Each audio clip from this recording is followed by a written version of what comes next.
El acontecer de América Latina, Estados Unidos y el mundo con Red Mundial de Noticias. A través de Radio Cántico Nuevo. Red Mundial de Noticias con Johnny Romero. Comienza ahora. Hola, ¿qué tal? Aquí está la información en Red Mundial de Noticias. Hoy es viernes 2 de enero de 2026. Aquí están los titulares de las más importantes noticias ocurridas en el mundo hasta este momento. Escarcelan en Venezuela al menos a 87 detenidos en protestas postelectorales de 2024, según ONGs.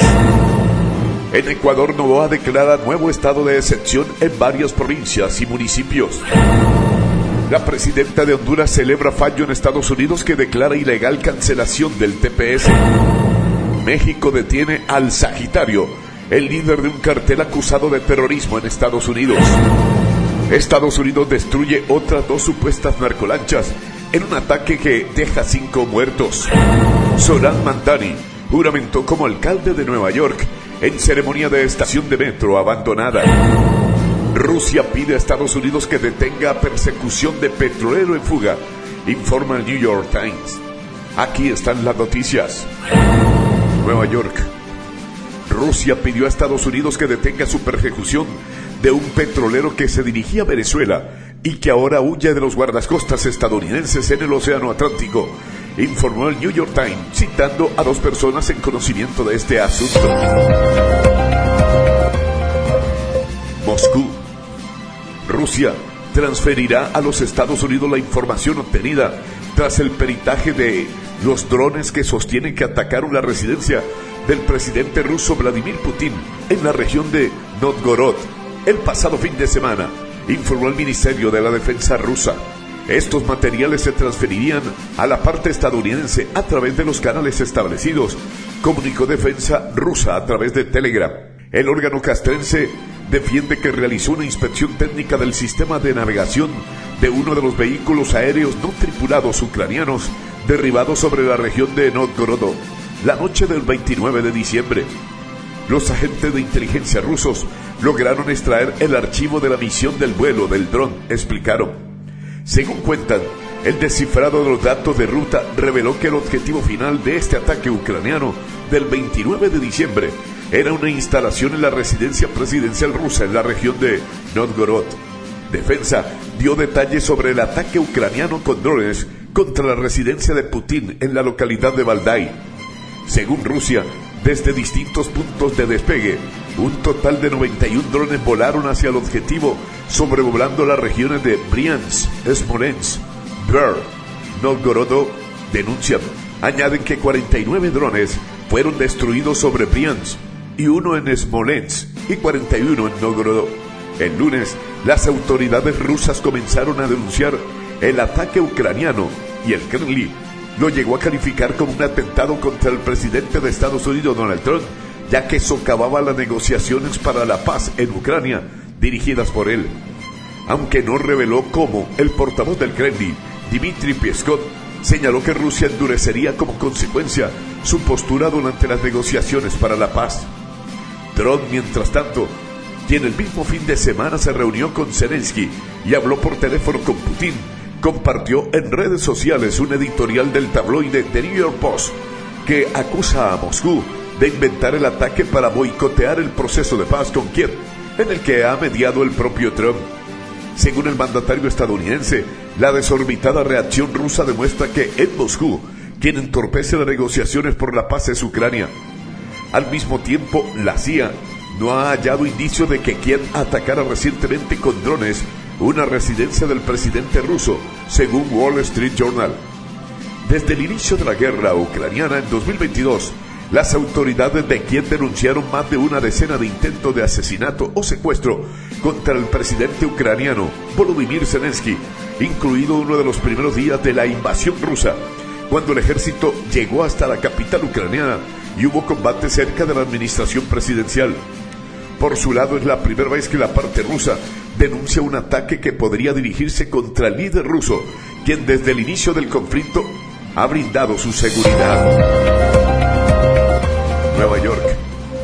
El alcalde de la ciudad de Nueva York, Zohran Mamdani, asumió el cargo poco después de la medianoche de Año Nuevo, en una ceremonia privada en la histórica estación de metro. El acto tuvo lugar en la estación Old City Hall, donde la fiscal general demócrata de Nueva York, Leticia James, tomó juramento al socialista demócrata de 34 años. El sistema de metro de Nueva York es el alma de esta ciudad, un recordatorio de la ciudad por la que lucha el alcalde electo Zohran Mamdani. Una población construida por y para los neoyorquinos, se lee en un comunicado sobre la juramentación. Mamdani explicó además el significado de la ubicación de su ceremonia privada en una declaración pública. Cuando la estación Old City Hall se inauguró por primera vez en 1904, una de las 28 estaciones originales del metro de Nueva York, fue un monumento físico a una ciudad que se atrevió a ser bella y a construir grandes cosas que transformarían la vida de los trabajadores, dijo Mamdani. Esa ambición no tiene por qué ser recuerdo confinado únicamente a nuestro pasado, ni debe aislarse únicamente a los túneles debajo del ayuntamiento. Será el propósito de la administración que tenga la suerte de servir a los neoyorquinos desde el edificio de arriba, continuó la declaración. Mamdani prestó juramento sobre una copia del Corán, el libro sagrado de la religión musulmana, y se convirtió en el primer alcalde musulmán de la ciudad de Nueva York.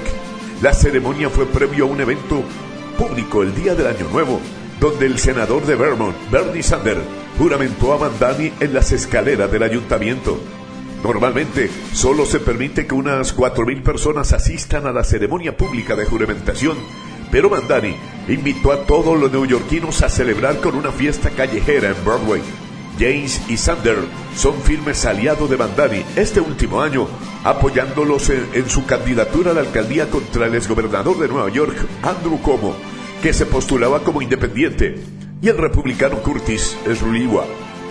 Mamdani ganó decisivamente las elecciones del 4 de noviembre con aproximadamente el 50% del voto general, mientras que Cuomo obtuvo alrededor del 41% y Sliwa aproximadamente el 7%. Apenas unos meses después de llamarlo comunista, el presidente Trump afirmó que Mamdani sería un gran alcalde de su ciudad natal, tras reunirse con él en la Casa Blanca. Washington.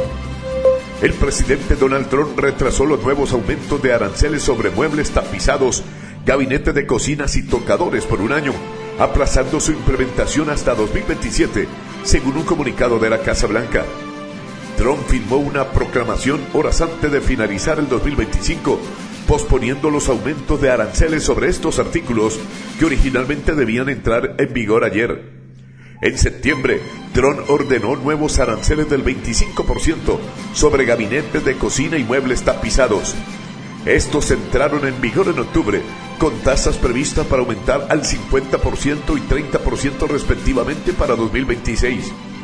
La orden retrasa el aumento significativo, dejando los aranceles sobre estos productos en 25% por el momento. Estados Unidos continúa participando en negociaciones productivas con sus socios comerciales para abordar la reciprocidad comercial y preocupaciones de seguridad nacional respecto a las importaciones de productos de madera, dice el comunicado. El gobierno de Trump ha recibido crecientes críticas por no lograr estabilizar los precios, en parte debido a los aranceles impuestos a diversos productos desde que el presidente asumió el cargo a principios de 2025. Incluso antes de los aranceles del 25% sobre muebles, los precios ya habían aumentado debido a los gravámenes sobre la mayoría de los productos provenientes de China y Vietnam, los dos principales fuentes de muebles importados. A pesar de la creciente preocupación por la asequibilidad entre los hogares estadounidenses, Trump ha culpado al gobierno de Biden por la inflación, mientras argumenta en discursos recientes que los aranceles podrían, en última instancia, reducir los costos para los estadounidenses. Ciudad de México. Las fuerzas mexicanas detuvieron a un presunto líder del narcotráfico acusado de terrorismo en Estados Unidos, informaron fuentes gubernamentales. Las autoridades capturaron a Pedro Insulza Noriega en el estado de Sinaloa, en el noroeste de México. Washington acusó a Insulza Noriega en mayo de dirigir una importante operación de contrabando que transportaba fentanilo, cocaína y heroína a través de la frontera. Los fiscales lo describen como un alto cargo de la organización Beltrán Leiva y un grupo que, según ellos, surgió del cartel de Sinaloa, pero que se ha desmoronado desde entonces. Los cargos contra Insunza Noriega representan la primera vez que las autoridades estadounidenses aplican la legislación antiterrorista a un miembro de un cartel, según el Departamento de Justicia. La fiscal general de Estados Unidos, Pam Bondi, declaró en mayo que los cargos reflejaban una nueva estrategia legal contra las organizaciones mexicanas de narcotraficantes. Afirmó que los fiscales buscarían las penas máximas para los acusados. Los cargos de mayo siguieron a la orden ejecutiva de Trump, que clasificaba el cartel de Sinaloa como entidad terrorista extranjera. El Departamento de Estado de Estados Unidos adoptó esta designación en febrero. El presidente estadounidense también ha designado el fentanilo como un arma de destrucción masiva. Las autoridades federales estadounidenses alegaron que Insunza Noriega colaboró con su hijo en la fabricación y distribución de opiáceos sintéticos a escala industrial, introduciendo miles de kilos en el país a lo largo de varios años. Las autoridades mexicanas allanaron varias propiedades en diciembre de 2024, incautando aproximadamente 1.650 kilogramos de fentanilo en lugares supuestamente controlados por el padre y el hijo. Las autoridades describieron este hecho como la mayor recuperación de esta droga registrada en el mundo. Ciudad de México. La Secretaría de Relaciones Exteriores de México expresó sus condolencias a Suiza por el incendio registrado durante la madrugada de Año Nuevo en la estación alpina de Crans Montana, donde las autoridades locales confirmaron 40 personas fallecidas y 115 heridas, muchas de ellas en estado crítico. La Secretaría extiende sus más sinceras condolencias a las autoridades y al pueblo de Suiza por el incendio ocurrido en Crans Montana, que ha dejado un saldo de personas lamentablemente fallecidas y otras afectadas, indica en una publicación en X. La dependencia también confirmó que hasta el momento no se reportan ciudadanos mexicanos afectados. Nuestra Embajada de México en Suiza permanece alerta desde el inicio del suceso y no reporta connacionales afectados hasta el momento, añadió el comunicado. Como parte de la respuesta consular, la Secretaría recordó que la Embajada de México en Suiza estará presente para quienes requieran asistencia. Tegucigalpa. La presidenta de Honduras, Xiomara Castro, celebró la decisión de una jueza federal en San Francisco que declara ilegal la cancelación del estatus de protección temporal TPS para miles de hondureños residentes en Estados Unidos y reafirmó el respaldo de su gobierno a los beneficiarios de ese programa. Celebramos la decisión de una jueza federal en San Francisco que frena la cancelación del TPS para miles de hondureños en Estados Unidos. La mandataria hondureña envió un mensaje de respeto a sus connacionales amparados por el programa y subrayó que la defensa de su dignidad, de sus derechos fundamentales, constituye una prioridad de su gobierno. Como presidenta, reafirmo, Honduras está con ustedes. Defenderemos siempre su dignidad y sus derechos. Los abrazo con orgullo y los defenderé hasta el último día de mi mandato, enfatizó Xiomara Castro. La declaratoria de la mandataria hondureña se da un día después de que la jueza Trina Thompson de California declarara ilegal la anulación del TPS por parte del gobierno de Donald Trump para más de 60,000 inmigrantes de Nicaragua, Honduras y Nepal. Thompson consideró que la Secretaría del Departamento de Seguridad Nacional de HS, Kristi Noem, ordenó la anulación de ese beneficio migratorio de manera predestinada y no cumplió con el procedimiento recogido en la ley. La jueza, que restauró el TPS para las nacionalidades afectadas, rechazó una solicitud del gobierno para desestimar la causa y explicó que Kristi Noem no siguió la práctica habitual del DHS al reducir el periodo de transición tras la terminación del programa a 60 días. San Juan de Puerto Rico. La policía de Puerto Rico aumentó a 8 la cantidad de personas que han sufrido lesiones o laceraciones por pirotecnia durante la noche vieja en la isla. Los accidentes más recientes reportados ocurrieron en el barrio Carraízo, en Trujillo Alto, municipio vecino a San Juan, y en el barrio Naranjo, en Moca, en el noroeste de la isla, informó la policía. En Trujillo Alto, de acuerdo con las autoridades, un hombre encendió una pirotecnia, conocida como batería de 25 tiros, la cual le ocasionó laceraciones y quemaduras en el área del rostro. Debido a las lesiones, fue trasladado en ambulancia a una institución hospitalaria, donde el médico de turno indicó que su condición era estable. En Moca, mientras tanto, un hombre de 39 años sufrió una laceración en el labio por la explosión de una pirotecnia. El caso fue referido a la División de Explosivos de Aguadilla. Los otros 6 sucesos, incluyendo la de un menor de 11 años a quien se le amputó su mano derecha en Trujillo Alto, ocurrieron en los municipios de Río Grande, Yabucoa, Las Piedras, Aguada y Corozal. El menor, según explican las autoridades en un informe, quedó herido en una urbanización en Trujillo Alto. Washington. El ejército de Estados Unidos ha anunciado la destrucción de 2 nuevas narcolanchas en un ataque que ha dejado 5 personas muertas y que supone el segundo de este tipo en apenas 2 días, en el marco de su campaña para combatir el narcotráfico en aguas cercanas a Colombia y Venezuela y presionar a su vez al gobierno venezolano de Nicolás Maduro.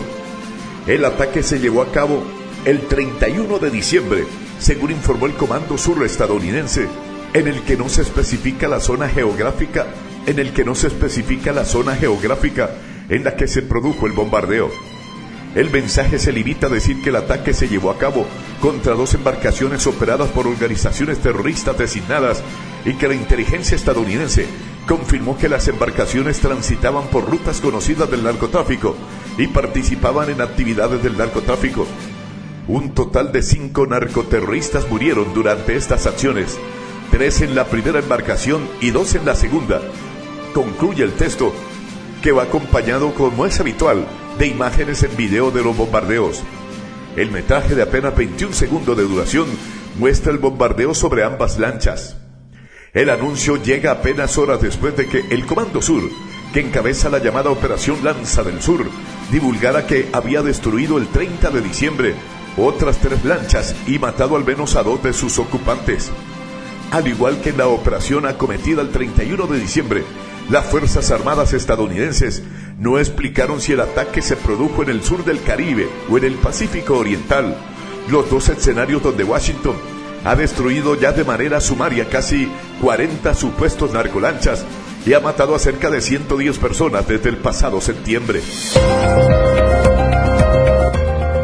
Brasilia. La Corte Suprema de Brasil rechazó un pedido de prisión domiciliaria que por motivos de salud hizo el expresidente Jair Bolsonaro, preso por un intento de golpe de Estado, según una resolución judicial publicada hoy. Sus abogados presentaron la solicitud por un riesgo concreto de agravamiento de su salud, la salud de Bolsonaro, de 70 años, hospitalizado desde hace más de una semana en Brasilia.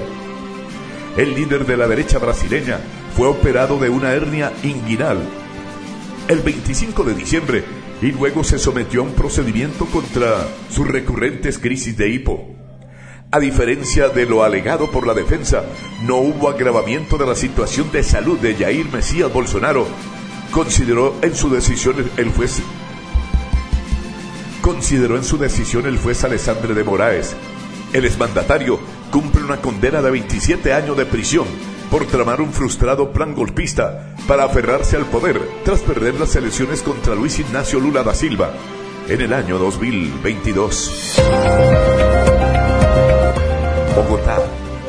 Los combates entre el Frente 33 de la disidencia de la FARC y la guerrilla del Ejército de Liberación Nacional, ELN, causan zozobra en la región del Catatumbo, en el noroeste de Colombia, donde desde hace una semana estos grupos han perpetrado ataques con drones que afectan a la población civil.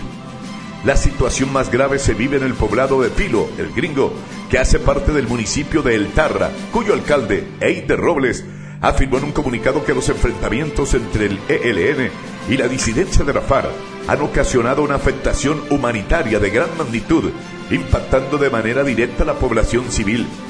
El gobernante señaló que la violencia ha obligado a numerosas familias a desplazarse, mientras otras permanecen confinadas en territorio, en un escenario marcado por el temor, la incertidumbre y la pérdida de bienes y viviendas. Quito.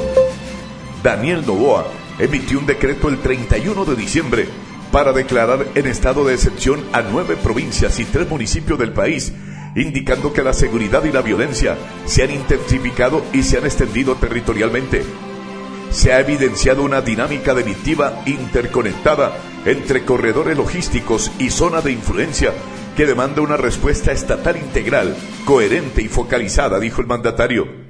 La medida será efectiva por 60 días y regirá en las provincias de Guayas, Manabí, Santa Elena, Los Ríos, El Oro, Pichincha, Esmeralda, Santo Domingo y Sucumbíos. También en los municipios de La Maná, provincia de Cotopaxi, y Las Naves y Echandía, provincia de Bolívar. Según el decreto firmado por Noboa, entre el 1 de noviembre y el 23 de diciembre de este año, se produjeron más de 1.200 homicidios en las 9 provincias en las que regirá la medida, con Guayas a la cabeza de más muertes. De estos territorios, 5 provincias y los 3 municipios ya estaban bajo estado de excepción desde inicio de noviembre. El estado de excepción suspende en los territorios donde fue declarado los derechos a la inviolabilidad del domicilio y de correspondencia. Esto en la práctica supone que la fuerza pública puede realizar allanamientos inmediatos si considera que hay indicios de que en el lugar se ocultan integrantes de grupos armados organizados o de estructuras de delincuencia organizada, armas, municiones, explosivos o bien acopio de droga, según indica el decreto. Caracas. Al menos 87 personas detenidas en manifestaciones luego de la reelección de Nicolás Maduro en las presidenciales de 2024, que la oposición denunció como fraudulentas, fueron excarcelados ayer en Venezuela, informaron 2 ONGs. Las elecciones presidenciales de 2024 desataron protestas que dejaron 28 muertes y 2.400 arrestos por el recrudecimiento de la represión policial después de que la oposición venezolana denunciara un fraude y ratificara la victoria de Edmundo González Urrutia, candidato apadrinado por el líder opositor a María Corina Machado. La justicia venezolana ha excarcelado a más de 2.000 detenidos desde entonces, según registros oficiales. La mañana de este 1 de enero, madres y familiares reportaron nuevas excarcelaciones de presos políticos desde la cárcel de Tocorón, estado de Aragua, publicó en redes sociales el Comité por la Libertad de los Presos Políticos. El Comité de Madres en Defensa de la Verdad detalló que el grupo incluye a 87 personas, pero señaló que estas no cuentan con libertades plenas porque continúan en juicio y con medidas cautelares. La ONG insiste en que el país necesita una amnistía general que otorgue libertad plena de todas las personas detenidas arbitrariamente por motivos políticos. Estas excarcelaciones coinciden con un aumento de la presión contra el gobierno de Maduro por parte de Estados Unidos, que desde agosto movilizó tropas al Caribe, determinó un cierre informal del espacio aéreo venezolano y ahora incauta buques petroleros sancionados cerca de Venezuela. El 25 de diciembre se anunció la excarcelación de un grupo de 99 personas, aunque ONGs como Foro Penal solo lograron verificar 61 casos en ese momento. Se estima que aún hay más de 700 detenidos por motivos políticos en el país.